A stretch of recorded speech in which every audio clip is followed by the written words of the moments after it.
Tirunelveli RTC போகும்போது அநேகமாக இது 6வது ஆண்டு என்று நினைக்கிறேன். ஒரு சிறப்பான ஆர்டிசி என்று இந்த மகிழ்வான தருணத்தோடு இந்த பட்டுமொழியோடு செல்வோம். உங்களோடு இந்த மகிழ்ச்சியான நாளை கொண்டாட வருகிறோம். ஒரு பட்டுமன்றங்கள் நிறைய நடக்குது. ஆனால் இந்த தலைப்பு ஒரு இந்த காலத்துக்கு ஒரு அவசியமான தலைப்பு. அவங்கதான் அந்த தலைப்பை கொடுத்தாங்க. தலைப்பெல்லாம் நான் கொடுக்கல. கைப்பற்றிக்கிறது சீரமைக்கிறதா சீரழிக்கிறதா, அதாவது முதல்ல சீரழிக்கிறதா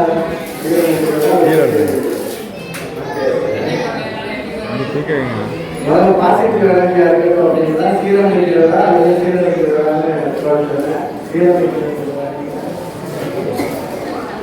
சீரமைக்கிறது மகாலட்சுமி, ராதாகிருஷ்ணன், சுப்பிரமணியன். சீரழிக்கிறது மாரிப்பேட்டன், அமுதா, முருகானந்தம். இந்த பக்கம் சீரழிக்கிறது, இந்த பக்கம் சீரமைக்கிறது அப்படிங்கிறது எழுதுறாங்க. ஏற்கனவே இந்த பகுதிக்கு அறிமுகமான பேச்சாளர்கள் தான் நடுவராக அப்படித்தான். இதனால கருத்துக்கள் புதுமையா இருக்கும் அப்படின்னு நான் நம்பிக்கையோட பேசுறேன். அறிமுக நான் நிறைய பேசுறேன்னா இவங்களுக்கு நான் பாயிண்ட்ஸை கொடுத்தது மாதிரி ஆயிடும். அதனால என்னுடைய அறிமுகத்தை நான் ரொம்ப குறைச்சிக்கிட்டு அந்த முடிவுகளை தீர்ப்பு சொல்லும்போது எனக்கு தெரிஞ்ச சில பாயிண்ட்ஸையும் சொல்லிட்டு அவங்க சொன்ன பாயிண்ட்ஸையும் பண்ணி நான் அதுக்கான தீர்ப்பை சொல்லும்போது கொஞ்சம் நிறைய நேரம் எடுத்துக்குவேன். இப்பொழுது நேரம் பட்டிமன்றத்துக்கு போயிடுவோம். பட்டிமன்றம் நான் மட்டும் முடிவு பண்ணுறது அந்த தீர்ப்பை அவங்க ஒவ்வொருத்தரும் பேசுகிறப்ப அவங்களுடைய கருத்து சிறப்பாக இருந்துச்சுன்னா உங்களுடைய கைத்தட்டல் மூலமாக அதை தெரியுங்க. அதையும் வச்சுதான் தீர்ப்பு சொல்ல முடியும். அதனால தயவுசெய்து அந்த கருத்துக்கு நீங்கள் முக்கியத்துவம் கொடுத்து சிறப்பாக இருந்துச்சுன்னா உங்களுடைய கைத்தட்டல் மூலமாக அதை தெரியுங்க. இப்பொழுது சீரமைக்கிறது அதான் நல்லதாகவே ஆரம்பிப்போம். கைபேசி நீங்க இப்ப தலைப்பு கொடுத்துருக்கீங்க, அதை வாசிப்பு ஆரம்பிக்கணும்.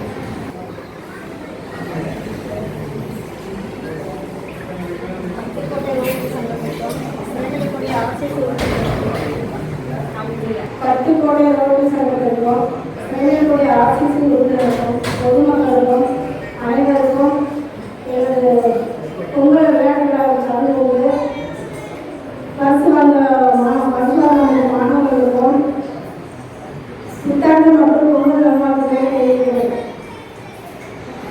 சமுதாயத்தில் செல்போன் சீர் அமைக்கிறதா சீரழிக்கிறது என்ற தலைப்பு கொடுத்திருக்காங்க.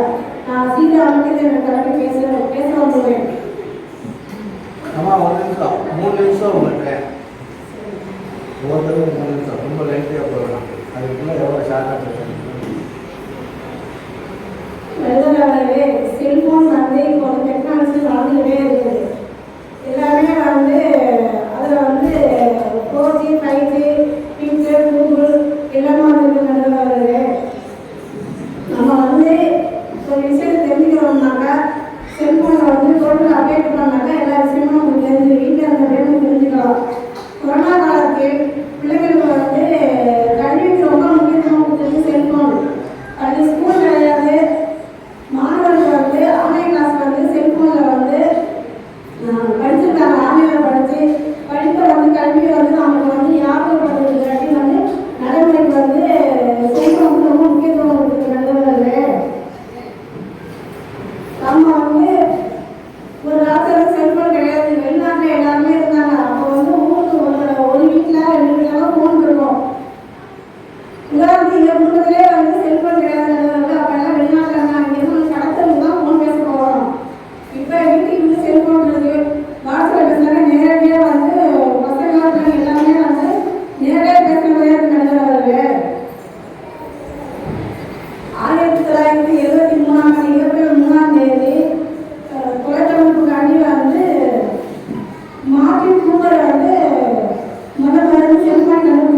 இதில் பேசுங்களேம்மா.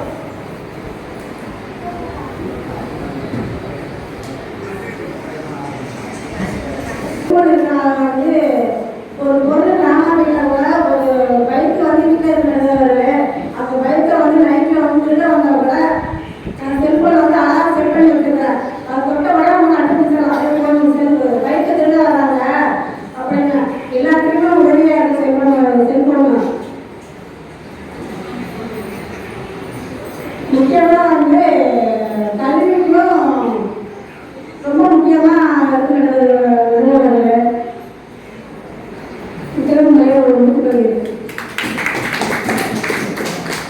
குறிப்பெடுத்துட்டு வந்தீங்கன்னா அதை பார்த்தே சொல்லுங்க.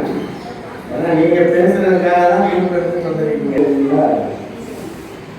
அது முதல்ல இந்த இடத்துல சோழ இருந்துச்சு, தொலைபேசிங்கிறது ஒன்று இருந்துச்சு. இப்போ நகர்ந்துக்கிட்டே பேசுறது தான் நகர்பேசி, அதுக்கு பேருன்னு சொல்லுவாங்க முன்னாடி. அது அப்புறம் கைக்கு வந்ததுக்கப்புறம் அது கைபேசி ஆயிடுச்சு. இது மாதிரி அதோடைய வளர்ச்சி பரிணாமத்தை சொன்னாங்க அவங்க. அது மாதிரி ஆன்லைன் கிளாஸ்ன்னு ஒரு பாயிண்ட் வந்து நல்லா வேல்யூ பாயிண்ட். நம்ம சத்தமாக சொன்னது அதை புரிஞ்சா எனக்கு தெரியல. கொரோனா காலத்தில் வந்து பசங்களுக்கு வந்து ஆன்லைனில் படிக்கிறது வந்து ஒரு மிகப்பெரிய வரம். இல்லாட்டி அந்த காலத்தில் பிள்ளைங்க படிக்காமலே போயிருக்கும். அது வந்து ஒரு பெரிய விஷயம். அது ஒரு வேல்யூ பாயிண்ட்டு. அப்புறம் செல்பேசி கண்டுபிடிச்ச சொன்னாங்க. அப்புறம் லாஸ்ட்டாக ஒரு பாயிண்ட் சொன்னாங்க, பாதுகாப்பு, பெண்களுக்கு பாதுகாப்புங்கிற ஒரு பாயிண்ட் வேலையை சொன்னாங்க. இதெல்லாம் ஒரு முக்கியமான கால விளைவுனால ஒரு சில நல்ல கருத்துக்களை சொல்லியிருக்காங்க. அதையும் தாண்டி இது சீரழிக்குது அப்படின்னு சொல்றதுக்காக மாறிக்கிறாங்க. நல்லது.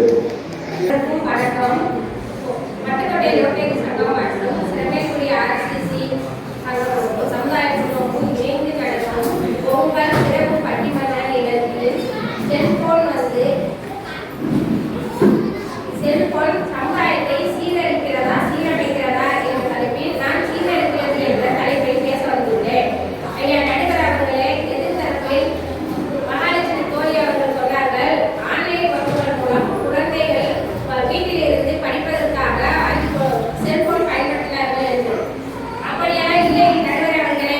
ஆன்லைன் வகுப்பு என்று சொல்லி வாங்கி கொடுக்கிற பெற்றோர்கள் அரசும் ஆசிரியர் பெருமக்களும் குழந்தைகளுக்கு செல்போன் என்னும் கோடை வாங்கித்த சொல்லி ஆன்லைன் வகுப்பு நடத்த ஆரம்பித்தார்கள். அதிலிருந்து குழந்தைகள் கொஞ்சம் கொஞ்சமாக படிப்பு புத்தக ஏட்டிலிருந்து பின்பற்றி வெளியே சென்றுவிட்டு எண்ணிக்கையும் மெசேஜ் வைத்தா ஆன்லைன் வகுப்புகள் வருதா என்று போனை நோக்கி அவர்களுக்கு கண்கள் பாதிக்கப்பட்டு விட்டன.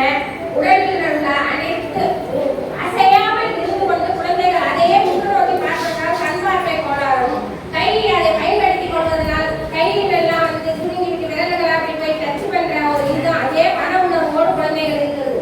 அது குழந்தைகள் வந்து இந்த ஆன்லைன் கிளாஸுக்கு போற வாங்கி பெற்றவங்க கஷ்டப்பட்டு கொடுத்துட்டு பார்த்தா குழந்தைகள் ஓடி ஆடி விளையாடுறது இல்லை. அதிக பிள்ளைகள் வந்து எவ்வளவு கஷ்டப்பட்டு பெற்றோர்கள் வாங்கி கொடுத்தார்கள். ஆனால் அந்த வந்து குழந்தைகள் வந்து அதே உன்னிப்பாக இருக்காது. சரி சீரழித்து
திட்டுறது தானே, அடுத்தவங்களை திட்டுறது மாதிரி செல்ஃபோனை திட்டணும், அவ்வளோதான்.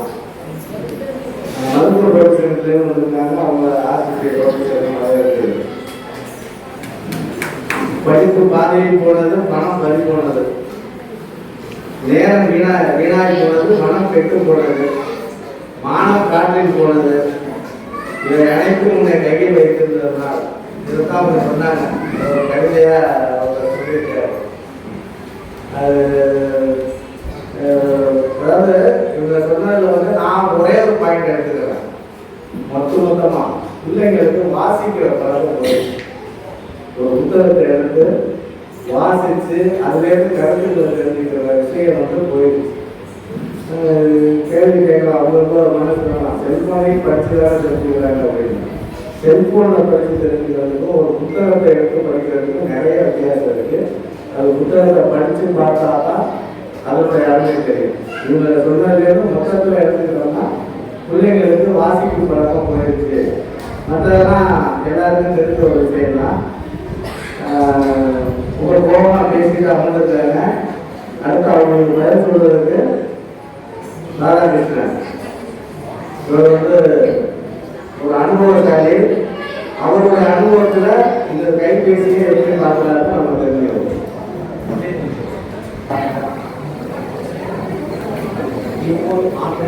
மற்றும் பொருளாதார செயலாளர் அனைவருக்கும்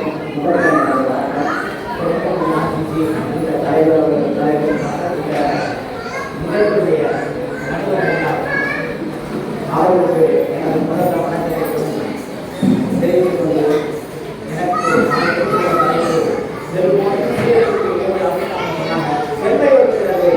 செம்மைப்படுத்துகிறது அப்படிங்கிற தலைப்பை நான் என்னுடைய வாழ்க்கையில் அல்ல நிலப்பட்ட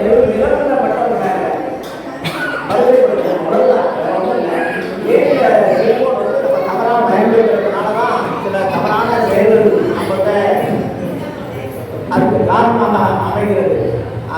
வந்து சரியான வழியில் பயன்படுத்தினா அது பல நன்மைகளை நமக்கு தந்திருக்கு அப்படிங்கிறது தான் என்னுடைய வாழ்க்கையில் நிதர்சனமான உண்மை. நான் ஒரு தரப்பக்குடியில் சில ஆண்டுகளுக்கு முன்னாடி ஒரு திருமணத்துக்கு போயிருந்தேன். காலையில் 9:30 மணிக்கு பார்த்துருக்கோம். உதயசூரியபுரம் தாண்டி நான் ஒரு வளைவில் போகிறபோது வேளாங்கண்ணிலேருந்து புறப்பட்டு வந்த ஒரு வேனில் வந்த இதில் வந்தாங்க, காரில் வந்தாங்க. அங்கேருந்து பக்கத்தில் வந்தவங்க ஒரு மோட்டார் சைக்கிள்லேருந்து வந்தவங்க அந்த இதில் மோதி கீழே விழுந்துட்டாங்க. அந்த நேரம் என்கிட்ட இருந்தது ஒரு செல்ஃபோனு தான். அதில் வந்து போய் அந்த இடத்துக்கு ஜஸ்ட்டு நான் போகிறதுக்கு தான் அவங்க விழுந்து ஒரு நிமிடத்துக்குள்ளே அந்த இடத்துக்கு நான் போயிட்டேன். போனபோது என்னென்னா 108 ஆம்புலன்ஸ் அழைச்சி அவங்களுக்கு 108 நம்பர் அழைச்சோடனே எந்த உடனே தெரிஞ்சிருக்கேன் அப்படின்னாங்க. நான் பட்டுக்கோட்டை தஞ்சாவூர் மாவட்டம் பட்டுக்கோட்டை தாலுகா அருகில் உள்ள உதயசூரியபுரங்கிற கிராமத்திலிருந்து நான் பேசுகிறேன். எங்களை அடிபட்டு போயிட்டாங்க. அவங்களுக்கு வந்து அவசர தேவை வேணும் அப்படின்னு, அவசர ஆம்புலன்ஸ் வேணும் அப்படின்னு. அடுத்த ஒரு கால் கட்டாயம் அடுத்த கால் வருது, எந்த இடத்துல இருக்கீங்க அப்படின்னு சொல்லுங்க அப்படின்னாங்க. பட்டுக்கோட்டை தாலுகா புதுக்கோட்டை போகிற ரோடு உதயசூரியபுரம் பக்கத்தில் ஒரு ஜஸ்ட்டு ஒரு 200 மீட்டருக்குள்ள அப்படின்னு. நேராக ஒரு 15 நிமிஷம் இருக்கும், அவ்வளோதான். ஆம்புலன்ஸ் வந்து பட்டுக்கோட்டைக்கு வந்துட்டு அவங்கள உடனே நான் அதில் தூக்கி எடுத்து பட்டுக்கோட்டை ஜிஹெச்சுக்கு அனுப்பிட்டு அப்படியே நேரடியாக நான் இதுக்கு போயிட்டேன், திருமணத்துக்கு போயிட்டேன். அந்த காப்பாற்றுறதுக்கு இந்த செல்ஃபோனை தான் பயனளிச்சது. இந்த செல்ஃபோன் மட்டும் என்னோட கையில் இல்லைன்னா நான் அவங்களுக்கு எந்த உதவியும் செஞ்சிருக்க முடியாது. உயிரை வந்து காப்பாற்றுறதுக்கு ஒரு வாய்ப்பு இந்த செல்ஃபோன் எனக்கு. அடுத்த கட்டம் இன்னொரு நிகழ்வு எப்படின்னு கேட்டால், எங்கள் பாப்பா படிச்சுட்டு இருக்காங்க மாரப்பாளையத்தில். நம்மளுக்கு புக்கு வேணும். புக்கு இருக்கிற இடத்த சொல்லிட்டு நான் இது மட்டும் கொடுத்துட்டு ஃபோன் பண்ணி அவங்ககிட்ட பேசுகிற போது உங்களுடைய டீட்டெயில்ஸை கொடுங்க, புக்கை கொடுங்க அப்படின்னாங்க. கொடுத்த ஒரு பாட்டு அவங்க அப்போ அவங்க கொடுங்கன்னாங்க. புக்கெல்லாம் எல்லாம் எடுத்து வரிசையாக வச்சுட்டு அவங்க அப்படியே வீடியோ எடுக்கிறாங்க. வீடியோ எடுத்துகிட்டு நான் பணத்தை அனுப்புகிறேன். பணத்தை அனுப்புறப்ப எனக்கு பில் வருது. அடுத்த கட்டம் அதை அப்படியே பார்சல் பண்ணுறாங்க. அப்படியே டப்பாவில் தூக்கி அதை அடைக்கிறாங்க. அந்த எத்தனை புக்கம் அப்படின்னு காமிச்சிட்டு அந்த 12 புத்தகங்கள், இந்த 12 புத்தகங்களையும் அப்படியே வந்து என்னென்னா பேக் பண்ணி ஒரு பேருந்தில் கொடுத்துட்டு பேருந்தில் ஏற்றுற போது அவங்க என்ன கேட்டால் அந்த ஃப்ரெண்டை வந்து நம்பரோட அப்படியே எடுக்கிறாங்க. எடுத்து அந்த இதை வந்து அப்படியே அனுப்புகிறாங்கன்னு கேட்டால் அந்த நம்பரை வந்து எங்கள் பாப்பாவுக்கு அனுப்பி எனக்கு அனுப்பி நீங்கள் உங்கள் பாப்பா ரெடியாக இருக்க சொல்லுங்கள் சாயந்தரம் 5 மணிக்கு அப்படின்றாங்க. கரெக்டாக அந்த பஸ் வந்து எங்கே ரீச் ஆகுதுன்னா இப்போ நாமக்கல் சேலத்துலேருந்து சேலத்தில் அந்த புத்தக கடை சேலத்துலேருந்து நேராக கோயம்புத்தூர் போகிற வழியில் தான் அந்த குமாரபாளையன்ற ஊர். எளிமையாக அந்த என்ன ஆச்சுன்னா அந்த புக்கு வந்து நேரடியாக அந்த வாசலில் நிற்கும். குமாரபாளையம் JKKL ஹாஸ்பிட்டல் வாசலில் நிற்கும் அப்படின்ட்டாங்க. கரெக்டாக போய் இங்கே நிற்குது. எங்கள் பாப்பா வாங்குகிற அந்த தகவலும் எனக்கு வருது. அதுதான் அந்த செல்போனுடைய ஒரு அபரிதமான ஒரு வாய்ப்பு. ஏன்னு கேட்டால் இது இல்லைன்னா இது எனக்கு நேரடியாக நான் போய் வாங்குறது 2 நாள் ஆகிடும். எந்த சேலம் போகணும், அந்த புத்தகத்தை வாங்கணும், நானே சுமக்கணும், கொண்டு போய் காலேஜில் கொடுக்கணும். அந்த வேலை இல்லை. இந்த செல்போன் இவ்வளோ வேலையும் ஒரு சில நிமிடங்களில் வேலை முடிச்சிருது. எனக்கு தகவல் இருக்குது. நான் இருக்கிறது வந்து சிறையில், பாப்பா இருக்கிறது வந்து குமாரபாளையத்தில், புத்தகம் இருக்கிறது எங்கன்னு கேட்டால் சேலத்தில். இந்த நிகழ்வை எளிமையாக்குறது வந்து இவ்வளவு தான். பணத்தை ஈஸியாக அன்றைக்கி ஜிபே மூலமாக அனுப்பிடுறோம். அந்த வாய்ப்பு தந்தது இதுதானே. நம்ம கொண்டு போய் பேங்கில் போல எதுவும் இல்லை, பேங்குக்கு நேரம் இல்லை. அதனால் எளிதாக நம்ம இதை ஜிபே பண்ணிடுறோம். இன்றைக்கும் வந்து அடுத்த கட்டம் இன்னொரு நிகழ்வு என்னன்னு கேட்டால், நிறைய மாணவர்கள் வந்து இந்த அரசு பள்ளியில் படிக்கக்கூடிய மாணவர்கள் என்ன செய்கிறாங்கன்னு கேட்டால், அவங்க வந்து கட்டணம் கட்டி நீட் கோச்சிங் யாரும் போக முடியல. ஒரு நாள் 2 லட்ச ரூபா தேவைப்படுது. இன்றைக்கி அது போல தான் நடந்துட்டுருக்கு. அந்த நிகழ்வுலாம் அந்த மாணவர்கள் என்ன செய்கிறாங்கன்னு கேட்டால், தன் முயற்சியாக சில மாணவர்கள் நான் பார்க்குறப்போ ரொம்ப பாராட்ட வேண்டிய சமாச்சாரம். அதெல்லாம் அந்த மாணவர்கள் என்ன செய்கிறாங்கன்னு கேட்டால், அந்த நீட்டு கோச்சிங் சென்டர் ஒரு 5 வருஷத்துக்கான பேப்பர் அப்படியே சிலபஸ் அதை அப்படியே எடுக்கிறாங்க, அதை படிக்கிறாங்க. நல்ல மார்க் எடுக்கிறாங்க. கிட்டத்தட்ட வந்து சென்ற ஆண்டு வந்து ஒரு 5 மார்க் ஒரு பையன் எடுத்துகிட்டு தான் விழுப்புரம் நினைக்கிறேன். விழுப்புரம் ஸ்கூல்லேருந்து ஒரு பையன் எடுத்துருந்தான். ஒரு நல்ல பாராட்ட வேண்டிய சமாச்சாரம். அதுபோல் அந்த வாய்ப்பு தந்தது என்னன்னு கேட்டால், யூடியூப்ல அந்த நிகழ்ச்சியெல்லாம் பார்த்துக்கலாம். இதனுடைய வலைத்தளம் இன்னைக்கு என்னன்னு கேட்டால், மீட்டிங் நடக்குதுன்னா அன்றைக்கி எல்லாரும் மீட்டிங் நடந்துட்டு இருக்கோம். பார்த்தோம்னா எல்லாரும் இந்த ஜூம் மீட்டிங்கில் எல்லாமே அட்டன் பண்ணுறாங்க நிகழ்ச்சி. அதே போல் பல பயிற்சிகள் நடக்குது. இப்போ ரோட்டரி பயிற்றுனர்கள்லாம் இருப்பாங்க ஒரு இடத்துல. அவங்க ஒரு இடத்துல பயிற்சி நடத்துவாங்க. ஆனால் எல்லாரும் அவரவர் வீட்டில் இருந்துட்டு அந்த பயிற்சியில் நம்ம கற்று பெறுறோம். காரணம் என்னன்னு கேட்டால், எளிமையாக சிக்கனமாக யாரும் செலவு இல்லாமல் ஒரு இடத்துல அந்த பயிற்சி நடக்குது. அந்த பயிற்சியை பங்கு பெற வைக்கிறது இந்த செல்போனு தான். இந்த செல்போன் எங்கன்னா நாம் அந்த பயிற்சியை சரிவர பொருளாதார செலவு பண்ணிட்டு தான் நம்ம அலையணும். அதை வீட்டில் இருந்தே இதை செய்யப்பட வைக்கிறது இந்த செல்போன். மற்றும் இன்னும் சொல்ல போனாக்க இதில் நிறைய தளங்கள் இருக்குது. எப்படின்னு கேட்டால், வாட்ஸ்அப் இருக்குது, ஃபேஸ்புக் இருக்குது, ட்விட்டர் இருக்குது, இன்ஸ்டாகிராம் இருக்குது. இந்த இன்ஸ்டாகிராமில் எல்லாம் ஒவ்வொரு தகவல்லாம் வருது. அந்த தகவலெல்லாம் நம்ம வந்து நல்லதை மட்டும் எடுத்துக்கணும். கெடுதலை வந்து என்றைக்கும் அதை வந்து வெளித்தள்ளிடணும். அதை வந்து உள்வாங்கவே கூடாது. கெடுதலுக்கு நீங்கள் வந்து இடம் கொடுத்தீங்கன்னா உங்களை அழிக்கிறது வந்து கெடுதல் தான். நாம் கெடுதலில் அதில் வந்து என்ன நல்லதை மட்டும் எடுக்கக்கூடிய ஒரு அன்னப்பறவை ஒன்று இருக்குது. அதாவது தண்ணியில் இருக்கக்கூடிய நீரில் இருக்கக்கூடிய நீரும் பாலும் கலந்துருக்கும் போது அந்த பாலை மட்டும் தனியாக பிடிச்சி இருக்கக்கூடிய தனித்தன்மை அந்த அன்னப்பறவைக்கு இருக்கிற போது ஏன் நமக்கு அந்த ஒரு கெடுதலான விஷயங்களை ஏன் உள்வாங்கணும்? அந்த உள்வாங்கிற வேலையை வந்து நாம் அதை முற்றிலும் வெறுக்கணும், ஒதுக்கணும், தடுத்து நிறுத்தணும். அந்த இது பண்ணினாலே நம்மள்கிட்ட எந்த கெடுதலும் நம்மள்கிட்ட வர்றதுக்கான வாய்ப்புகளே இல்லை. அதாவது ஒன்று சொல்லுவாங்க, பெரியவங்க சொல்லுவாங்க, ஒரு காலகட்டத்தில் ஒரே ஒரு வாய்ப்பு தான் ஐயா, ஒரே ஒரு வாய்ப்பு. என்ன கேட்டால், அது வந்து இயற்கை செயற்கை அப்படிம்பாங்க. இயற்கைங்கிறது என்ன, செயற்கைங்கிறது என்னன்னா, இயற்கைங்கிறது வந்து என்னன்னா நம்ம குடும்ப பாரம்பரியம். அந்த பாரம்பரியத்திலேருந்து நமக்கு தாத்தா பாட்டி எல்லாம் கற்றுக் கொடுத்தாங்க. சில தவறுகளை செய்யக்கூடாதுன்னு சொல்லி கொடுப்பாங்க. அதாவது செயற்கை வந்து அந்த இடத்துல என்னன்னா நட்பு வட்டத்தில் சேருவோம், மற்ற இடத்துல சேருவோம். அது வந்து தகுதியிலிருந்து சேரணும் நட்பு. அந்த நட்பு நமக்கு சரியில்லைன்னா நம்மளை கொண்டு போய் தள்ளுறது அது எங்கேயோ ஒரு இடம் தவறான இடத்துல தான் இருக்கும் அப்படின்னு சொல்லி அந்த வாய்ப்புக்கு நன்றி கூறி விடைபெறுகிறேன். நன்றி, வணக்கம். ஒரு கவிதை எழுதியிருந்தாரு, அந்தமே ஆன்லைனில் என்னின் ஆண்ட்ராய்டு கையில் கண்டமே கலவு போனாலும் கண்டுபிடித்து விடலாம் ஒரு மொழியும். அது மாதிரி அவருடைய 108 ஆவணங்களும் சரி, அவங்க சுமைக்கு இருக்கிற புத்தகம் கொடுத்தது சரி, இது வந்து 3 வாய்ப்பு நான் தயாரிக்கிறோம். எல்லாமே அவர் சொன்னது வந்து இந்த கைதில் அடங்கணும். நேர விலையாக கல்விக்கொள்வது நல்ல நல்ல விஷயங்கள் போய் கொண்டு சேர்க்கப்படுது. ஒருத்தர் மேல ஒரு கருத்து நம்ம வச்சிருக்கோம், அது உண்மையா அப்படியா இருந்தது விசாரிச்சதுக்கு அப்புறம் தான் தெரியும். அப்படிங்கிற மாதிரி நம்ம பார்க்குற பாடல்களா இருக்குன்னு அவருடைய அனுபவத்தையே கருத்துக்களாக இருக்காரு. அதுக்கு எப்படி பதில் சொல்ல வராங்க அப்படின்னு பார்ப்போம். அமுதா.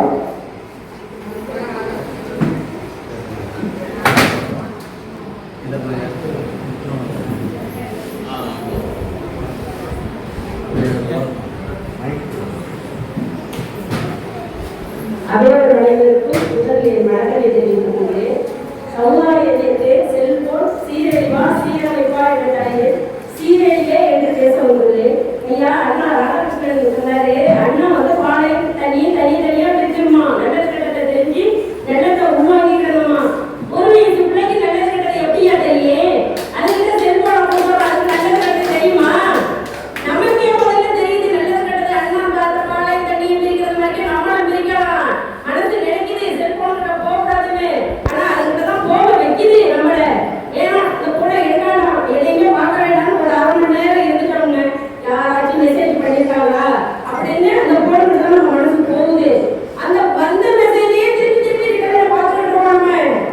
அதை நேரம் ஒரு நாளைக்கு 24 மணி நேரத்துல 1 மணி நேரம் டைம் நம்மளுக்கு மிச்சமா இருந்தா கூட அந்த டயத்தை நாம அந்த செல்போன்ல தான் சீரழிச்சுட்டு இருக்கிறோம். இன்னைக்கு உள்ள வீடுகள் எல்லாம் 4 பேர் இருக்கிறோம், இல்ல 3 பேர் இருக்கிறோம். 3 பேருக்கு 3 செல்போன் இருக்கு. 4 பேர் இருந்தா 4 செல்போன் இருக்கு. 4 பேரும் வீட்டுக்குள்ளே 4 ஏரியாவா உட்காந்துக்கிறோம். 4 ஏரியாவா உட்காந்துக்கிட்டு வீட்டுக்குள்ள இருக்கிற சாப்பாட்டை மறந்துடுறோம், வீட்டுக்குள்ள உள்ள நபர்களையும் மறந்துடுறோம். பேசிட்டு செல்போன் தடவிட்டு இருக்கிறோம். வீட்டுல தண்ணி சாப்பாடு வேணுமா? வேண்டாம் வேண்டாம் வேண்டாம் வேண்டாம் அப்படிங்கிறான். அப்ப அந்த சாப்பாட்டை மறந்துறான். என்ன பண்ண அம்மா அப்பா முகமே அவனுக்கு மறந்து போயிடும். அந்த நிலைமைக்கு இன்னைக்கு பிள்ளைகள்லாம் இருக்கு. ஐயா குடும்பத்துல பாசம் அன்பு எதுவுமே இல்லாம போயிட்டு இன்னைக்கு வீடு வந்து இன்னைக்கு செல்போன் ஏரியாவா போயிட்டு இன்றைக்கு உள்ள வீடுகள்லாம் உடஞ்சிருந்துச்சு, உறவுகள் நல்லா இருந்துச்சு. ஆனா இன்னைக்கு வீடுகள்லாம் நல்லா அருமையா இருக்கு. ஆனா வீட்டுக்குள்ள உறவுகள் உடைஞ்சிருக்கு இன்னைக்கு நம்ம வீட்டுல எல்லாம். மாணவர்கள் கையில வந்து எந்த மாணவன் கையில வந்து இன்னைக்கு வந்து செல்போன் இல்லாம இருக்கோ அவன் கையில அவன் வாழ்க்கை கண்டிப்பா இருக்கு. ஆனா எவனும் இந்த மாணவன் கையில செல்போன் இருக்கோ அவன் கையில அவன் வாழ்க்கை இல்லவே இல்லை. ஐயா ஒரு சின்னோட கவிதை நான் சொல்றேன். திருவிழா கூட்டத்தில் குழந்தையை காணவில்லை, திருவிழா கூட்டத்தில் குழந்தையை காணவில்லை. புகாரளிக்க சென்ற தாயின் கையில் பத்திரமாய் செல்போன், புகாரளிக்க சென்ற தாயின் கையில் பத்திரமாய் செல்போன். விஞ்ஞானம் வளர வளர ஏன்னா விரக்தியும் அதிகமாச்சு. பாவாய் போற செல்போனினால் பல உறவுகள் அறுந்து போச்சு. 10 நிமிஷம் கூட அந்த மொபைலை நம்மளால மறந்து பயணிக்கிறது நம்மள. அந்த அளவுக்கு இந்த செல்போனோட நம்ம ஒட்டி போயிட்டோம். செல்போன் சீரழிவே என்று பேசி என்னுடைய உரையை முடித்துக் கொள்கிறேன். நன்றி வணக்கம். அவங்களுடைய வேலிட் பாயிண்டை சொல்லியிருக்காங்க. உறவுகள் எல்லாம் வீட்டுக்குள்ள அப்பாவை சேர்க்குவாங்க, அம்மாவை சேர்க்குவாங்க, புதுவாவை சேர்க்குவாங்க. அவங்களும் தெரிவிக்காம செல்வனோட பேசிட்டு இருக்காங்க. உறவுகள் வந்து தனிமைப்படுத்துவது அப்படின்னு அவங்களுடைய குடும்ப தலைவியை அவங்களுடைய ஆதரவை தெரிவிச்சிருக்காங்க. இது ஒரு நல்ல வேலிட் பாயிண்ட். அதுக்கு எப்படி குடும்பம் அமைதியாக போகுது, தனிமைப்படுத்தப்படுது அப்படின்னு ஒரு குற்றச்சாட்டை அதை எப்படி வந்து மறுத்து வர்றாரு அப்படின்னு சொல்ல முடியும்.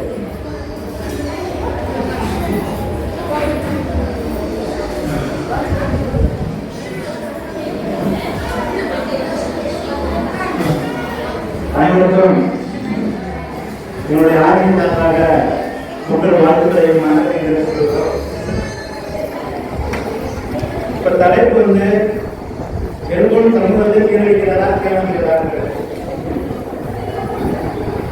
எங்க தரப்புல வந்து சமூகத்தை சீரமைக்கிறது நிறைய சொல்லியிருக்கிறாங்க. ஆனா அவங்க வெளியே மாதிரி அப்படியே சொன்னா இல்லை இல்லை எது சொன்னாலும் என்ன ஏற்றுக்கொள்ளதாக இல்லை அப்படிங்கிற மாதிரி தான் சொல்லிட்டு இருக்காங்க. தவிர இதுல எவ்வளவு நன்மை இருக்குதுங்கிறது அவங்க சொல்றது அவங்க ஏற்றுக்கிற மாதிரியே இல்லை.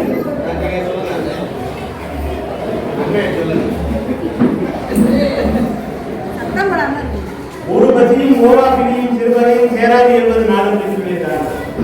அப்படின்னா என்ன?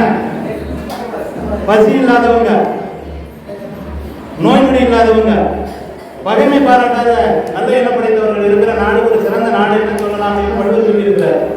அப்படின்னா இந்தியாவில் வந்து யாருக்கும் யார் மேலே பகைமை இல்லையா? அப்படின்னா இந்தியா ஒரு நாடு இல்லையா? அமெரிக்கா வல்லரசாயிடுச்சு, பொருளாதாரத்தில் வளர்ந்துருச்சு, அங்கே யார் பயிற்சியவங்க இல்லையா? அப்படின்னா அது ஒரு நாடு இல்லையா? ரஷ்யா ஜப்பானெல்லாம் வந்து நிறைய கண்டுபிடிப்புகள் நடத்தியிருக்கிறாங்க மருத்துவத்துறையிலேயே, அங்கே நோயாளிகள் இல்லையா? அப்படின்னா அதெல்லாம் நாடு இல்லையா? அதுக்கு அர்த்தம் அது இல்லைங்க.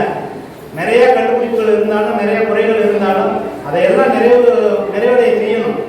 அது புதுசு புதுசாக கண்டுபிடிப்புகளை நிகழ்த்தி அதுலேருந்து நம்ம வெளியில் வரணும் அப்படிங்கிறது தான் நோக்கம். வள்ளுவர் என்ன எதிர்பார்க்கிறாரு? நோய் நொடி இல்லாதவங்க, பசிப்பினி இல்லாதவங்க, பகைமை பாராட்டாத நல்ல உள்ளம் படைத்தவர்கள் நாட்டில் இருந்தால் அது நல்ல நாடாக இருக்கணும் அப்படிங்கிறாங்க. அதுக்காக தான் நம்ம நாட்டு தலைவர்கள் வந்து இன்னைக்கு உலக நாடுகளோட வந்து புரிந்துணர்வு ஒப்பந்தத்தை போடுறாங்க, பொருளாதார திட்டங்களை கொண்டு வராங்க, மருத்துவத்தில் வந்து தன்னிறைவு திட்டங்களை நிறையா கொண்டு வராங்க. இல்லை அது அப்படிதான் அப்படின்னு சொல்லிட்டு விட்டுட்டாங்கன்னா அது எந்த முன்னேற்றமே காண முடியாது. அதே மாதிரி செல்போன் வந்து இன்னைக்கு நமக்கு வந்துருக்குது அப்படின்னாக்க அதனால எவ்வளோ நன்மைகள் இருக்குது. அதை இந்த தரப்பை வந்து நிறைய எடுத்து சொன்னாங்க. ஒரு திருமணமான தம்பதியில வந்து ஒரு 1000 ரூபாய் வந்து குடும்பம் பண்ணுறாங்க. அதுக்கப்புறம் அவங்களுக்குள்ள வந்து ஒரு கருத்து வேறுபாடு வந்துருக்குது. கோர்ட்டுக்கு போகிறாங்க. கோர்ட்டுக்கு போகும்போது நீதிபதி கூப்பிட்டு கேட்குறாரு, உங்களுக்குள்ள என்ன பிரச்சனை? நான் வந்து உங்களுக்கு விவாதம் கொடுக்குறதுனால ஏதாவது பிரச்சனை என்னன்னு தெரிஞ்சுக்கலான்னு சொல்ல முடியும் அப்படிங்கிற மாதிரி கேட்குறாரு. அப்போ வந்து அந்த வழக்குத்துறை என்ன சொல்கிறாரு, ஐயா அவங்க வந்து என்னோட மனைவி, இப்போது வரைக்கும் என்னோட மனைவியாக இருக்காங்க. இவ்வளோ பெரிய சபையில் வந்து என்னோட மனைவியை பற்றி நான் எந்த குறையும் உங்கள்கிட்ட சொல்றதுக்கு நான் உண்மையில என் மனசு ஏற்றுக்கலை. எங்களுக்குள்ள ஒத்து வரல, அதனால எங்களுக்கு விவாதம் கொடுத்துருங்க அப்படிங்கிற மாதிரி கேட்குறாரு. அவரோட மனநிலையை புரிஞ்சுக்கிட்டு அவர் வந்து எவ்வளோ ஒரு பெருந்தன்மையாக இருக்கிறாரு. தன்னோட மனைவியை வந்து இந்த சபைக்கு முன்னாடி அவங்கள்ட்ட என்ன பிரச்சனை இருந்தாலும் அதை சொல்லக்கூடாதுங்கிறத நினைக்கிறாரு அப்படின்னு புரிஞ்சுக்கிட்டு அந்த ஜட்ஜி வந்து அவங்களுக்கு விவாதத்தை கொடுக்குறாரு. விவாதத்தை கொடுத்ததுக்கு அப்புறம் சர்ச்சுக்கு வந்து ஒரு உறுத்தல் இருந்துகிட்டே இருக்குது. என்ன காரணம்னு தெரியாம நம்ம விவாதத்தை கொடுத்துட்டோம், தவறா கொடுத்துருந்தோம்னா அது பெரிய படியாயிருமே, அது என்னன்னு தெரிஞ்சு திரும்ப அவரை கூப்பிட்டு கேட்கிறாரு. உங்களுக்கும் உங்க மனைவிக்கும் விவாதத்தை கொடுத்தாச்சு, இப்ப அந்த பொண்ணு யாரோ நீங்க யாரோ, உங்களுக்கு அவங்களுக்கு சம்மந்தம் இல்லை, இப்ப சொல்லுங்க அவங்களுக்கு உங்களுக்கு என்ன பிரச்சனைன்னு கேட்கிறாரு. அப்பவும் அந்த கணவர் சொல்றாரு, ஏற்கனவே அவங்க என்னோட மனைவி, இப்போ வந்து அந்த பொண்ணுக்கு எனக்கு விவாதத்தை ஆயிடுச்சு, அவங்க யாரோ நான் யாரோ, அவங்களுக்கும் எனக்கு எந்த தொடர்புமே இல்லை, சம்மந்தம் இல்லாத ஒரு பொண்ணை பற்றி நான் அவங்கள்ட்ட பகிர்ந்துக்கிறது தப்பு, அதனால என்கிட்ட எதிர்பார்க்காதீங்க, நீங்க வந்து தீர்ப்பு சொன்னதுக்கு ரொம்ப நன்றின்னு சொல்லிட்டு வர்றாரு. அந்த மாதிரி ஒரு பெருந்தன்மை வந்து எதிரணிகிட்ட இல்லைன்னு நான் நினைக்கிறேன். 3 பேருக்கிட்டையும் செல்லுலையா கேட்டு சொல்லுங்க.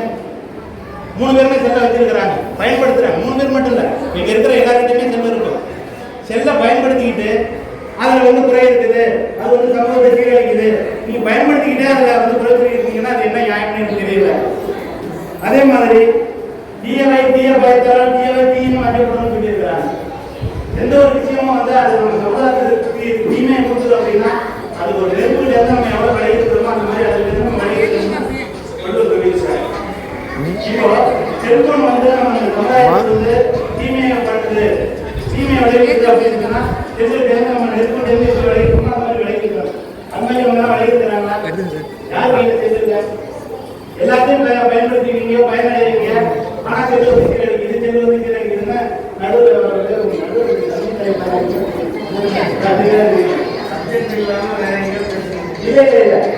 அதாவது அந்த செல்வம் சீரழிக்குதுன்னு சொல்லிட்டு இருக்கிறாங்களே, அதை வந்து நம்ம பயன்படுத்திட்டு இருக்கிறோம், அதுல இருந்து விளைவிக்கிறோமா? அப்ப அது நமக்கு நன்மையை பண்றதுக்காக தான் நம்ம அதை பயன்படுத்துறோம். அதே மாதிரி ஒரு ஒரு பேங்க்ல பேலன்ஸ் இருந்தா அம்மா அப்பாவுக்கு வந்து வீட்டுக்குள்ள சாப்பாடு கிடைக்கும். வெறும் பென்ஷன் மட்டும்தான் இருந்தா அவங்க வந்து காசுக்கு பக்கத்தில் உட்காந்து சாப்பாடு கொடுக்குறாங்க. அதுவும் இல்லைன்னா அனாதாரத்தில் சேர்த்து விட்டுறாங்க. அதே மாதிரி பிள்ளைங்க வந்து ஒரு குழந்தை குழந்தையில இருந்து 6 வயசு குழந்தை வரைக்கும் கையில இருக்காரு, அதனால கையில வச்சுக்கிட்டு பாதுகாப்பாங்க. 6 வயசு ஆயிடுச்சுன்னா கான்வென்ட் பஸ் ஆயிடுச்சு அனுப்பி விட்டுருவாங்க. அதே 20 வயசு ஆயிடுச்சுன்னா கல்யாணம் பண்ணி தனி விட்டு அனுப்பி விட்டுருவாங்க. எல்லாமே வந்து பேலன்ஸ் தான். பேலன்ஸ் இருக்க வரைக்கும் அம்மா அப்பா பக்கத்தில் வச்சுக்கிறான், பேலன்ஸ் இல்லாத வரைக்கும் தான் பிள்ளைங்களை பக்கத்தில் வச்சுக்கிறான். ஆனால் பேலன்ஸ் இருந்தாலும் இல்லாட்டினாலும் அதாவது இன்கம் மட்டும் அவுட் கோயிங் கிடையாது அப்படின்னா கூட செல்லை எப்பயுமே நம்ம கையில் வச்சுக்கிட்டு தான் இருக்கோம். அதனால பேலன்ஸ் இல்லைனால நம்ம செல்லை பயன்படுத்துறது. அதே மாதிரி பார்த்தீங்கன்னா திருமணம் ஆணிச்சுனாக்கா இந்த திருமணம் முடிஞ்சது கல்யாணம் தாலி கட்டுறதுக்கப்புறம் கணவன் மனைவி வந்து அதை அர்த்தம் வச்சுட்டு அதை அடுத்து வந்து அமல வைக்கும்போது இடதுபுறமாக ஏற்கனவே வலதுபுறமாக கட்டிடுவாங்க. அடுத்தது அதை சுற்றி வந்து அமர வைக்கும் போது இடதுபுறமாக அமர வைப்பாங்க. அது ஏன் தெரியுமா? அந்த கணவன் வந்து இந்த அக்னி சார்ஜா இங்கே அமர்ந்திருக்கிற அதே சார்ஜா பொதுவாக மனித கட்சியில் வந்து இதே இடதுபுறமாக தான் இருக்குது. இந்த உலகத்தை கட்டி வேண்டும் நான் வந்து எனக்கு இடதுபுறமா என் மனைவியை வந்து நான் ஏற்றுக்கிறேன். அப்படி ஏற்றுக்கிறேன்னா இனி எந்த காரணத்துக்காகவும் எப்பவும் அவங்களுக்கு வந்து வேற யாருக்கும் நான் இடம் சொல்ல மாட்டேன். என் மனைவி தான் என் இதயத்தில் இடம் கொடுக்குறேன் அப்படிங்கிறத உணர்ச்சிக்காக திருமணம் வந்து இடதுபுறமா வந்து அமர வைக்கிறாங்க. அதே மாதிரி இடத்துக்கு நம்ம இதயத்தில் இடம் கொடுக்குறது நான் சொல்லுறேன். படித்தவங்க பாக்கெட்டில் பார்த்தீங்கன்னா பேனா இருக்கும், பணக்காரங்க பாக்கெட்டில் பார்த்தீங்கன்னா பணம் இருக்கும். அதே மாதிரி இந்த கணவன் மனைவி அவங்க வந்து இடதுபுறம் அமர வச்சு அன்னைக்கு அவங்க மனைவி இடத்துல கொடுத்துட்டாங்கன்னா கடைசி வரையும் அவங்க இந்த இதயத்தில் கணவனோட இதயத்தில் இருப்பாங்க. அதுக்கு அடுத்தது எல்லாம் வாங்கி கவர் வச்சாச்சுன்னா அவங்க பக்கத்தில் வைக்கிறது போடுறாங்க. இதயத்துக்கு பக்கத்தில் பொம்பளை பிள்ளைங்க பார்த்தீங்கன்னா வச்சுக்குவாங்க, ஆம்பளைங்க பார்த்தீங்கன்னா பாண்டியை வச்சுக்குவாங்க. அந்த மாதிரி மனிதரோட இதயத்தில் இடம் வைக்கிறது தெரியுதான். அதே மாதிரி நடுவர்கள் ஒரே ஒரு விஷயத்தை சொல்லி டைம் நினைக்கிறேன். ஒரே ஒரு விஷயத்தை கூட நான் சொல்றேன். ஒரு ரோஜா மாதிரி சென்றது. ரோஜா எவ்வளவு மென்மையா எவ்வளவு வாசமா இருக்குது, அது உடற்பாடு கற்றுக்கணும். ஒரு ரோஜா வந்து நம்ம தலைவர் பட்டுக்கோட்டை ரோட்டு தலைவர் கையில கிடைச்சிச்சுன்னா அதை அவருக்கு மேல இருக்கிற ஆளுநர் துணை ஆளுநர்களுக்கு பூச்சிட்டா கொடுத்து சந்தோஷப்படுவாங்க.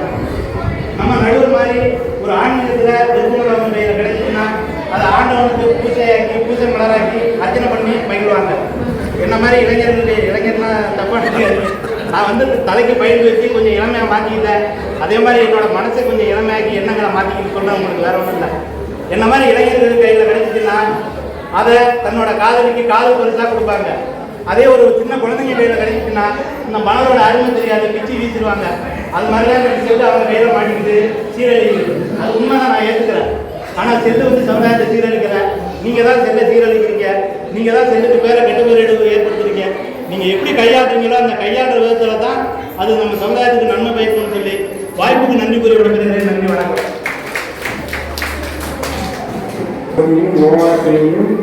செருப்பதையும் சேராதிகள் ரொம்ப பிரமாதமா ஆரம்பிச்சாரு. நல்ல வேலைக்கு பாடலாம் சொல்ல போறாரோ அப்படின்னு சொன்னாரு. சரினா கைபேசினால் ஏற்படுகின்ற பெருமையை சொன்னாதான் கைபேசி ஏற்படுத்தி போயிட்டாரு. அது வேலை அதை கருத்தை எடுத்துக்கிறோம். அடுத்த வேலை சப்ஜெக்ட் நிறையா இது மூன்றாம் புத்தகமான வேலை இருக்குங்க.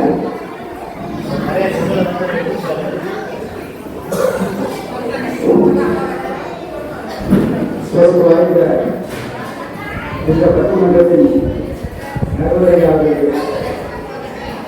மத்தியிலே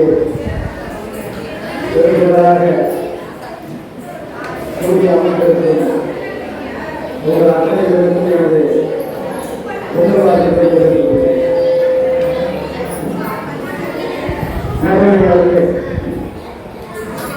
அந்த செல்போன் இருக்கிற காலம், செல்போன் இல்லாத காலம் அப்படின்னு பிரிச்சுக்கலாம்.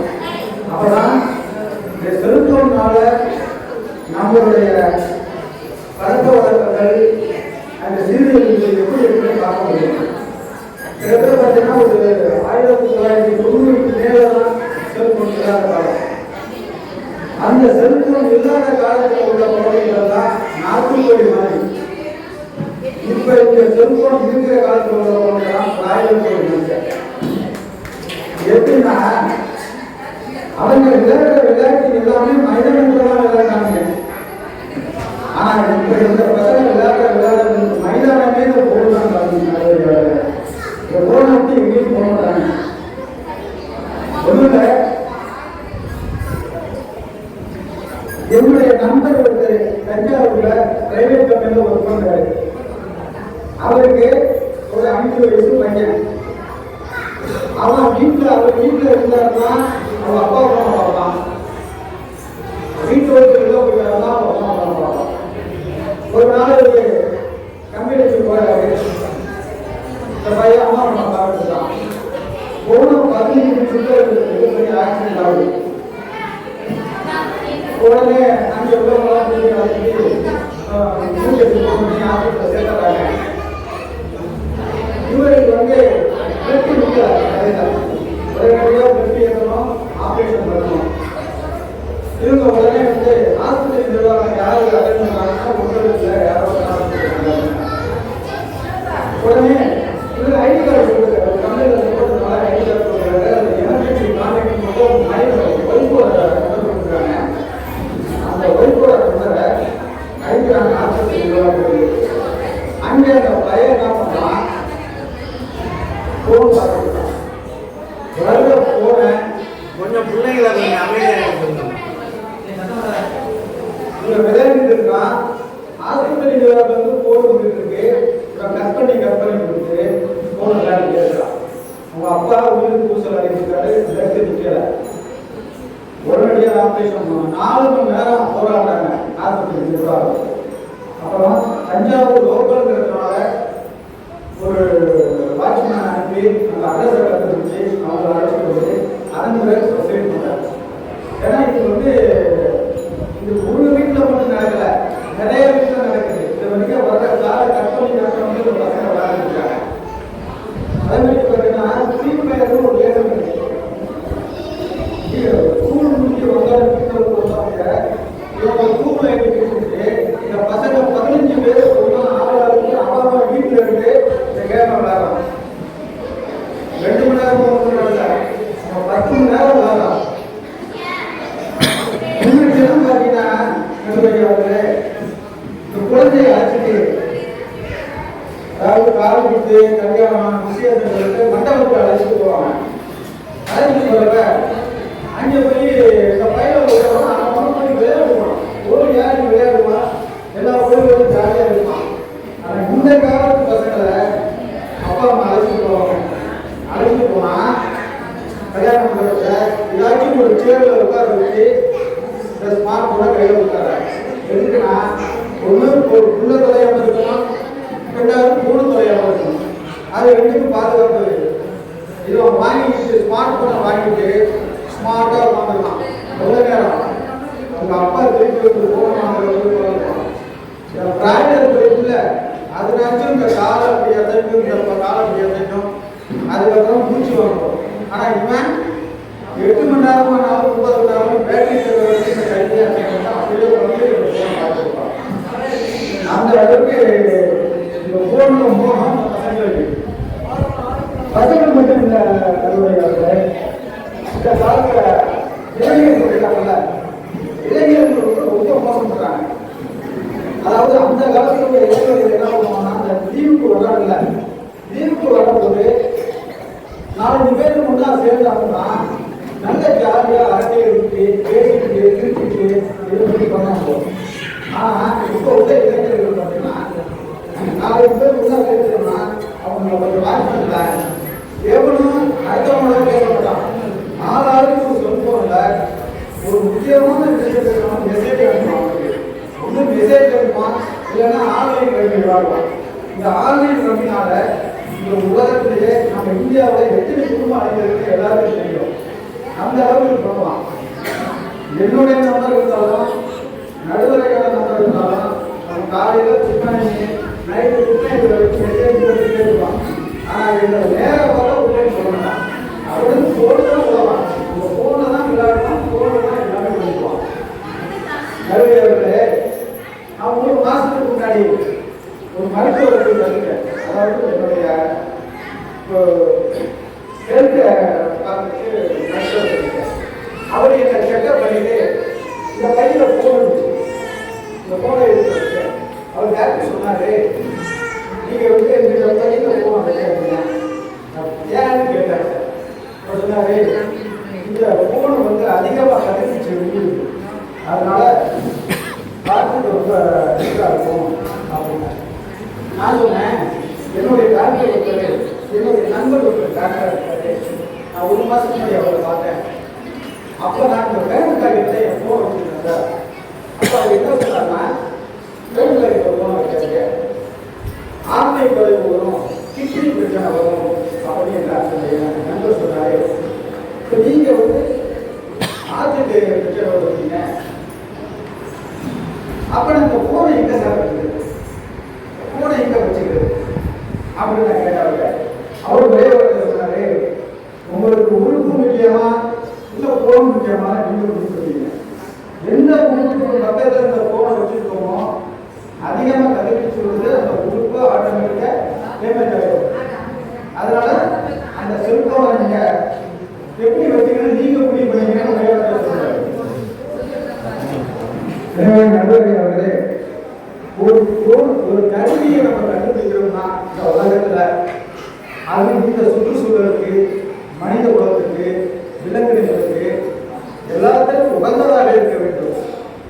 ஒரே ஒரு நன்மையை செய்துவிட்டு பல தீமைகளை செய்கிறார இந்த செல்போனு. அவங்க சொல்றாங்க போட்டோவை வேகத்தில் அனுப்பிச்சுருக்காங்க, டாக்குமெண்ட்டை வேகத்தில் விரைவாக அனுப்பிச்சிருக்காங்க. அப்புறம் இங்கே உள்ள மெசேஜ் எல்லாம் விரைவாக அனுப்புது, எல்லாத்தையும் விரைவாக அனுப்புது. நம்மளுடைய உயிரையும் விரைவாக அனுப்பிடுது இந்த செல்போன். ஒன்றும் இல்லை, அந்த காலத்தில் வந்து 120 ஆண்டுகளாக நம்ம முன்னோர்கள் வாழ்ந்தாங்க. இப்போ அப்படியே வாழணும், 60 தாண்ட முடியல. காரணம் என்னன்னா, இந்த உலகத்தில் நாம் வாழ்ந்த வாழ்க்கையில் எல்லாமே நிறைய இடத்துல இந்த அணுக்கள் கதிர்வீச்சு இது வரைக்கெல்லாம் ரொம்ப அதிகமாக இருக்குது. ஒன்றும் இல்லை, இந்த செல்போன் வந்து இந்த இந்தியாவில் அதிகமாக பயன்படுத்துகிறோம். அதனால ஊருக்கு 2 டவர் வைக்க வேண்டிய சூழ்நிலை உண்டாயிருக்கு. அந்த சூழ்நிலை இந்த டவர் என்ன பண்ணுதுன்னா 150 மீட்டர் சர்க்கிளில் இந்த ரேடியேஷனை வெளியிடுது, கதிர்வீச்சை வெளியிடுது. அதனால ஒன்று தோல்வி வியாதி, ரெண்டாவது கேன்சர், இந்த புனித நோய் கொடுக்கிறது இந்த செல்போன் டவர்னால. அது இல்லாமல் பல எண்ணற்ற உயிர்கள் அழைத்து கொண்டிருக்கிறாங்க. சிட்டுக்குருவினா இருக்குல்ல, இந்த சிட்டுக்குருவினா அழிந்தது இந்த டவர்னால தான். அது இல்லாமல் நான் ஒரு 30 வருஷத்துக்கு முன்னாடி கட்ட நோய்களை பார்த்தேன். ஊசிக்கட்டா, சிங்கப்பூரிக்கட்டா, வரிக்கட்டா, அதே மாதிரி வண்டத்து பூச்சி இனங்கள் நிறைய இருக்கும். இதெல்லாம் இப்போ ஒன்றுமே காண முடியல. ஏன்னா இதெல்லாம் காற்றை நம்பி வாழக்கூடிய உயிரினங்கள். இந்த காற்று மாசு இருக்குது, அதனால இந்த உயிரினங்கள்லாம் இதை வாழ முடியாது. அதனால செல்போன் வந்து எல்லாருக்கும் மிகப்பெரிய தீங்கு விளைவிக்கிறது. அவங்க சொல்ல முடியுதுன்னா பாதுகாப்பாக பயன்படுத்துங்கிறாங்க. எப்படி பாதுகாப்பாக பயன்படுத்தணும்? குழந்தை எடுத்துச்சுன்னா அதுக்கு பாதுகாப்பாக எப்படி சொல்ல முடியும்? அதனால நடுவர்கள் வந்து இந்த உலகத்தில் அனைவருக்கும் இந்த செல்போன் வந்து சீரழிவுதான் இருக்கிறது. இவ்வாறு நன்மைகள் இருந்து வந்து வாழ்க்கை தடுக்கிறது ஒரு நன்மையாக இருக்கிறது.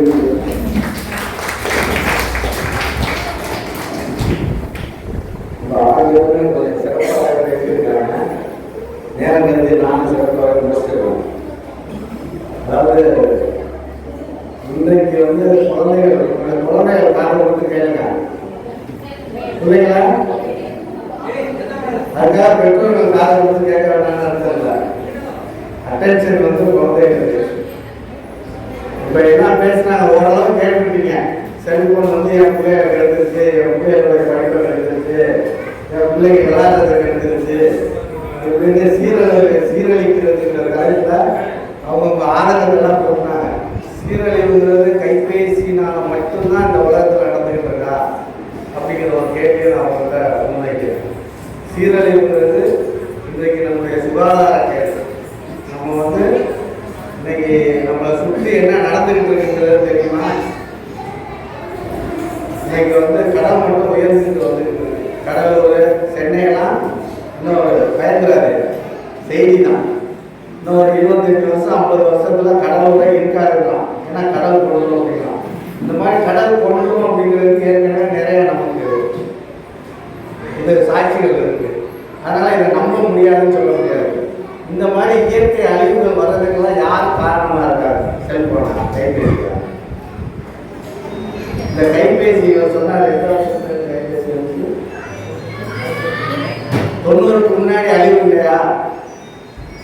ஏன்னா சீரழிக்கிறதுக்கு வந்து நான் சில கருத்துக்களை முன் வச்சுட்டு அதுக்கப்புறம் முடிக்கும் போது சீரமைக்கிறது முடிக்கணும், நல்லதாக முடிக்கணும் அப்படிங்கிறத. சீரழிவுங்கிறது வந்து கைபேசினால மட்டும்தான் அப்படின்னா இவங்க சொல்கிற வாதங்கள்லாம் நம்ம முழுமையாக எடுத்துக்கலாம். அதெல்லாம் மாறிகள் பேசினாங்க. குழந்தைகளுக்கு வாசிப்பு பழக்கம் போயிடுச்சு, அவங்க சொன்ன கருத்துக்களுக்கு நான் எடுத்துருக்கேன். உண்மைதான், அதை யாருமே மறுக்க முடியாது. இன்னைக்கு புத்தகங்கள் படிக்கிறதுனால எவ்வளவு பெரிய விஷயங்கள்லாம் நடந்துச்சு, எவ்வளவு பெரிய அறிஞர்கள்லாம் இந்த தமிழ் மொழியில் சொன்னாங்க. அந்த அறிஞர்கள் மூலமாக நமக்கு என்னென்ன கருத்துக்கள் இன்னைக்கு இன்னைக்கு வரைக்கும் நம்ம அதை எடுத்து செஞ்சுட்டு இருக்கோம் அப்படின்னா, அப்போ இன்றைக்கு இந்த கடந்து போன நூற்றாண்டுல ஒரு 20ஆம் நூற்றாண்டு ஆரம்பத்திலேருந்து இன்னைக்கு வரைக்கும் ஒரு கருத்தாளரை நம்மளால் உருவாக்க முடியும். ஒரு கவிஞன் சொன்னான், இயேசுவை பற்றி சொல்லும்போது, இயேசுடைய சிலுவையை பற்றி சொல்லும்போது சொன்னான், அந்த சிலுவை பேசுறது மாதிரி இது எப்பவும் அந்த கவிதை. அந்த சிலுவை மனிதனை பார்த்து கேட்குது, ஏன் மனிதா, உன்னால் 1000 சிலுவைகளை உருவாக்க முடிந்தது என்னிலிருந்து, இந்த மரத்திலிருந்து. ஆனால் உன்னிலிருந்து மறுபடியும் ஒரு காந்தியையோ ஒரு புத்தரையோ ஒரு இயேசுவையோ உருவாக்க முடிந்ததா என்று அந்த மரம் கேட்கிறதா சொன்னாங்க. நீங்க மரத்தை எவ்வளவு அழிச்சுக்கிட்டு இருக்கோம், மரத்தை எவ்வளவு அழிச்சுக்கிட்டு இருக்கோம். இயற்கை சூழலை வந்து நம்ம எந்த அளவுக்கு கெடுக்க முடியுமோ தெரிஞ்சே கெடுக்கிறோம். இப்போ நான் காலையில் வாக்கிங் போகிற ஏரியாவில் நிறைய பட்டுவாட்டில் இப்போ தண்ணி வசதி நிறையா இருக்கு. ஒரு அரை கிலோமீட்டர் கூட சொல்ல முடியாது, ஒரு 100 அடிக்கு ஒரு பைப் இருக்கு. எல்லா பைப்பும் திறந்து ஓடிக்கிட்டு இருக்கு. எனக்கு இது ஒரு வேலை, காலையில் போகும்போது ஆஃப் பண்ணிட்டு போவேன், திரும்ப வரும்போது மறுபடியும் திறந்துருக்கும். என்னன்னு கேட்டால், ஒரே ஒரு வாழை மரம் இருக்கு, அதுக்கு தண்ணி ஊற்றிக்கிட்டே இருக்கு. எவ்வளவு தண்ணி வேஸ்ட்டு, இதெல்லாம் நம்ம தானே வேஸ்ட் பண்ணுறோம். அதனால சீரழிவுங்கிறது வந்து சில சீரழிவுகள் இருக்கு.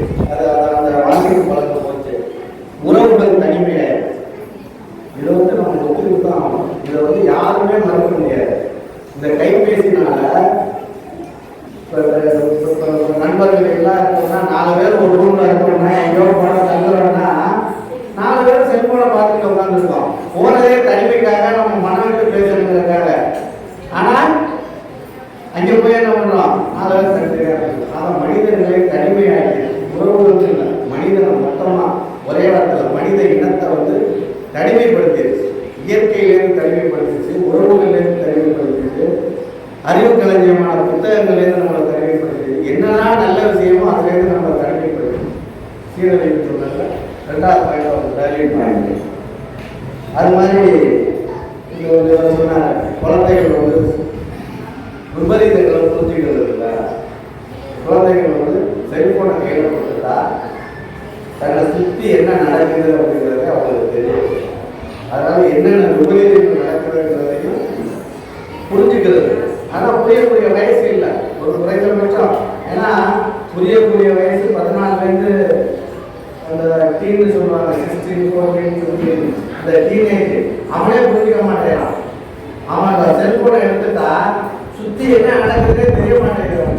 குழந்தைகள் போயிட்டு அதை வந்து ஒரு வேல்யூ பாயிண்ட். இது ஒரு 3வது பாயிண்ட்.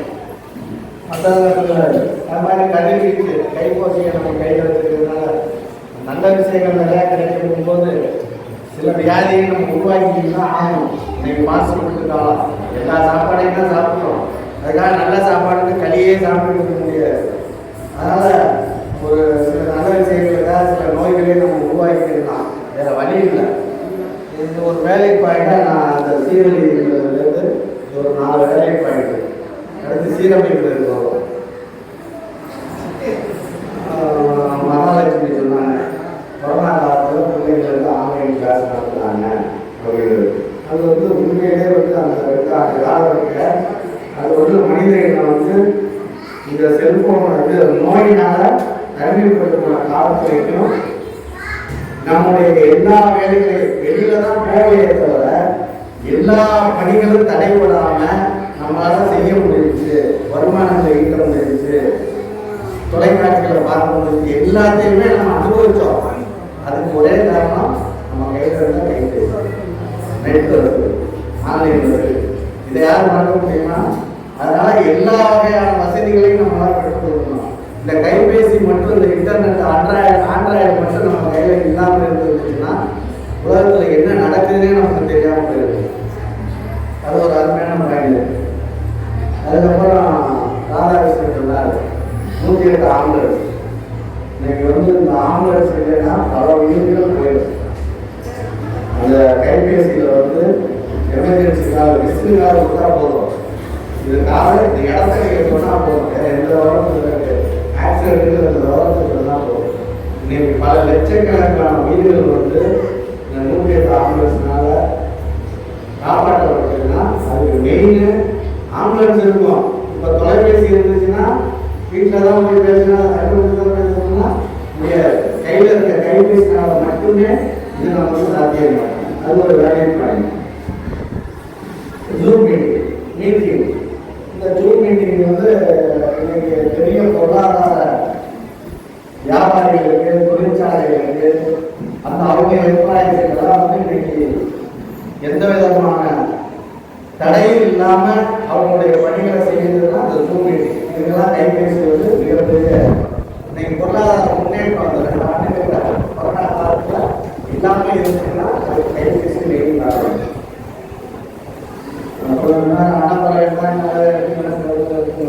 அது எல்லாருக்கும் தெரிஞ்ச விஷயம். சுப்பிரமணியம் வந்து நிறைய கருத்துக்கள் சொன்னாரு. அது என்னன்னா கைபேசியுடைய பெருமையை பேசினாரு. கைபேசினால் என்ன பெருமை அப்படிங்கிறத வந்து அவர் சொல்லியிருக்கணும். ஒரு பாயிண்ட் சொன்னாரு, குடும்பத்தையும் நோயாளியையும் செல்வதையும் சேராது இயல்பதுனால அதில் வந்து ஒரு நிறைய வேலை பாயிண்ட் இருக்கு. அது ஒரு ஓட்டிலே வந்து ஒரு 50-60 வருஷத்துக்கு முன்னாடி ஹங்கர், ஹியூமானிட்டி, ஹெல்த் அப்படின்னு சொல்லுவாங்க. 3 விஷயத்தை சொல்லுவாங்க. அதாவது பசி, சுகாதாரம், மருத்துவம். இது 3ஐயும் வந்து ரோட்டில் வந்து மிகப்பெரிய அச்சீவ்மெண்ட்டாக எடுத்து செஞ்சுட்டு இருந்தாங்க. இதுக்கெல்லாம் இன்னைக்கு வந்து அன்னைக்கு தொடர்பு இல்லாத காலத்திலேயே அதெல்லாம் பண்ணாங்க. இன்னைக்கு இவைகளெல்லாம் இன்னைக்கு நேற்று செய்தி கேள்விப்பட்டிருக்க ட்ரம்ப்பும் சீன அதிபரும் பேசியிருக்காங்க. ட்ரம்ப் நாளைக்கு பதவி ஏற்க போறாரு. உலகம் வந்து ஒரு பெரிய எதிர்நோக்கோட இருக்குது. ஒரு 3ஆம் உலக போற நோக்கமா ட்ரம்ப் வந்ததுனால அப்படின்னு. ஆனால் அவருடைய ஆரம்பமே என்ன, சீன அதிபரை கூப்பிட்டு பேசியிருக்காரு. 2 பேரும் நேராக பேசல. இந்த கைபேசி தொலைபேசி இல்லைன்னா 2 பேரும் நேராக பேசுறதுக்கு வாய்ப்புகள் அதிகமாக இருக்கும், ஆண்டுகள் ஆகும். இன்றைக்கு வந்து பதவியேற்க போற 2 நாளைக்கு முன்னாடி சீன அதிபரை கூப்பிட்டு பேசியிருக்காரு. அதாவது போர் இல்லாத ஒரு உலகத்தை நம்ம 2 பேரும் உருவாக்கணும் அப்படின்னு பேசியிருக்காரு. இது எவ்வளவு பெரிய விஷயம். இது கைபேசி இருக்கிறதுனால ஆண்டு மினிட்டு அவர் பேசியிருக்காங்க. இது ஒரு நல்ல எதிர்காலம் ஆகும். அதனால நிறைய விஷயங்கள் வந்து கைபேசினால இன்னைக்கு நல்ல விஷயங்கள் நிறைய இருக்கு. நான் என்னுடைய பெற்றோர்களுக்கு வந்து சொல்லிக்கிற ஒரே ஒரு விஷயம் என்ன, குழந்தைகள் வந்து தப்பு பண்ணணும். இந்த சப்ஜெக்ட் எடுத்துங்க, கைபேசி எடுத்துங்க. இந்த கைபேசினால சீரழிவுங்கிறத நீங்கள் யாராவது நினைச்சீங்கன்னா குழந்தைகளை எடுத்துங்க. குழந்தைகளுக்கு கைபேசி கொடுக்குறீங்க, அதெல்லாம் வந்து தப்புலாம் சொல்லுறது. ஆனால் அதுக்கு ஒரு அளவு, எல்லாத்துக்குமே அளவுக்கு இருந்துச்சுன்னா அமைதியும் விஷயம். நீங்கள் நல்லா இருக்கிறதா தங்க பிஸ்கட்டை சாப்பிட முடியாது. தங்கம் தான் சாப்பிட்றதுக்குன்னு ஒரு விஷயம் இருக்கு, அதை தான் சாப்பிட முடியும். அதனால் வந்து நல்ல விஷயங்கள் நிறையா இருக்கு. குழந்தைகள்லாம் தப்பு பண்ணுதான், அதை வந்து எப்படி சொல்லணும் அப்படின்றது விஷயம் இருக்கு. அது உங்களுக்கு உங்கள் அம்மா சொல்லியிருப்பாங்க, உங்கள் பாட்டி சொல்லியிருப்பாங்க, இவங்கெல்லாம் சொல்லியிருப்பாங்க. இன்னைக்கு இல்லை, அது வேறு விஷயம். அம்மாவையும் பக்கத்தில் வச்சுக்கல, நம்ம பாட்டியையும் பக்கத்தில் வச்சுக்கல. அதனால் நமக்கு தெரிஞ்ச அந்த கைபேசியில் எவ்வளோ நல்ல விஷயம் இருக்கு, நிறைய நல்ல விஷயம் இருக்கு. சமைக்கிறது புதுசாக பிள்ளைங்களுக்கு வந்து சாயங்காலம் போயிட்டு வருதுன்னா நிறைய பார்க்குறீங்க. என்னுடைய ஆதரவு இது. எங்கள் வீட்டுக்கு சேர்ந்து எங்கள் வீட்டில் இல்லை, நிறைய பார்க்குறீங்க. உணவு எப்படி சமைக்கிறதெல்லாம் பார்க்குறீங்க. என்னைக்காவது ஒரு நாள் அதை செஞ்சு பிள்ளைகளை கொடுத்துருக்கலாம். ஒரே ஒரு கேள்வி மட்டும் பதில் சொல்லுங்க. இந்த கைபேசியை வச்சு நிறைய சமைக்கிறது எப்படின்னு பார்க்குறீங்க. அதை ஒரே ஒரு தடவை செஞ்சு பிள்ளைகளுக்கு கொடுத்துருக்கீங்களா? அதை தப்பு எங்கே இருக்கு? கைபேசியில் தப்பு தப்பு. நல்ல விஷயத்த பார்க்குறீங்க, அதை செயல்முறைப்படுத்துங்க. நீங்கள் செயல்முறைப்படுத்த ஆரம்பிச்சிட்டீங்கன்னா கைபேசியில் பார்க்குற நல்ல விஷயங்களை கெட்ட விஷயம் தன்னால் ஒதுக்கி போயிடும். அதனால் கெட்டதுங்கிறது உலகத்தில் எதுவும் இல்லை. அது இப்போ இங்கே ஒருத்தவங்க சொன்ன மாதிரி அன்னப்பறவை மாதிரி நம்ம பார்வையில் தான் இருக்கு. கெட்டதுங்கிறது ஒன்று இந்த உலகத்தில் இல்லவே இல்லை. கண்ணாடிகள் சொன்ன மாதிரி கெட்டது இல்லை. மனிதர்களாக உயரும் யாவையும் மனதினால் வந்த நோயாக கண்ணாடி சொல்லுவார். அது வந்து நம்ம மனசுலையும் நம்ம பார்வையிலையும் தான் கெட்டது இருக்கு. அதனால இந்த உலகத்துல இந்த 20ஆம் நூற்றாண்டு 21ஆம் நூற்றாண்டு நல்லதுக்கு தான் உருவாக்குறாங்க. அதில் நல்லவைகள் இருக்கு. நல்லவைகளை மட்டும்தான் அந்த உலகம் அங்கீகரிக்குது. அதை மட்டும்தான் அவங்களுக்கு வெளியிடுது. நல்லதை இல்லாதவரை உலகம் கையில் வச்சிருக்கு. ஆனால் உங்களுக்கு உபயோகத்துக்கு கொடுக்கல. ஏன்னா அது ராணுவர்களுக்கு தெரியும் அது கெட்டது. இது மனித ஜாதி இருக்கிற மனிதன் கையில் போச்சுன்னா இது கெட்டதுங்கிறது இந்த உலகத்தில் உள்ளவர்களுக்கு தெரியும். அதனால நல்ல விஷயங்களை மட்டும்தான் அவங்களுக்கு கொடுத்துருக்காங்க. அதை நல்லதுக்கு பயன்படுத்துங்க. சீரழிக்கிறது இல்லை எதுவுமே. அப்படி சீரழிக்கிறது பார்த்தா கைப்பேசி மட்டும் இல்லை, உலகத்தில் நாமளே நிறைய விஷயங்களை சீரழிச்சிடலாம். அதனால் கைபேசி நிறைய விஷயங்கள்ல நம்மளை சீரழிக்கிறது தான் உண்மை. அதில் எந்த விதமான மாற்றங்கள் இல்லை. சீரழிக்கிற விஷயங்கள் இங்கே நிறையா இருக்கு. அது நம்மளுடைய பார்வையை பொறுத்த விஷயம். எல்லாமே இந்த உலகத்தில் நன்மைக்காக மட்டுமே வளர்க்கிறத நம்ம எடுத்துக்கிட்டோம்னா நம்முடைய பாதையும் நல்ல ஒளி மிகுந்ததாக இருக்கும். நம்முடைய வாழ்க்கையும் வெற்றிகரமான வாழ்க்கையாக இருக்கும். வாய்ப்பு கிடையாது.